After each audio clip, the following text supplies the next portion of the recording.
কা আন্দোলন হ'ল 2 কোটি মানুহ আহিব বুলি ক'লে এজনতো নাহিল আবেদনো মাত্ৰ এজনে কৰিছে গতিকে কা আন্দোলনটো যে এটা ফাঁকি আছিল সেই কথাটো অখিল গগৈ লুৰিণ গগৈ গৌৰৱ গগৈ এইবিলাকে মানি ল'ব লাগে আৰু শ্বহীদসকলৰ পৰিয়ালৰ ওচৰত গৈ ক্ষমা খুজিব লাগে আৰু অসমত আবেগৰ ৰাজনীতি আৰু কেতিয়াও নকৰো বুলি প্ৰতিজ্ঞা কৰিব লাগে আৰু নহলে মই কৰাই দিম কেতিয়া মই কৰাই দিম মই 2-4 দিন চাওঁ নহলে তেওঁলোকৰ ওপৰত মাৰ্ডাৰ কেছ লগাম কাৰ ওপৰত এইবিলাক যিবিলাকে কা আন্দোলন কৰিছিল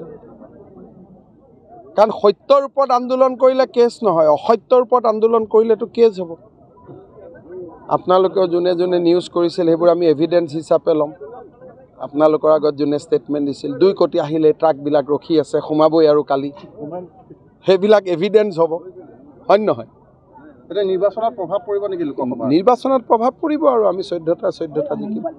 13টাটো জিকিমেই 14ৰ চেষ্টা যোৰহাটত পৰিব নে নপৰে 13টাত যোৰহাট আছে নাই আপোনালোকে উলিয়াব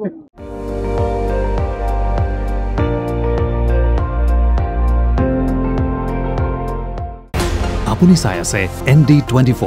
সৰ্বশ্ৰেষ্ঠ নহয় সৰ্বোত্তমৰ দৌৰ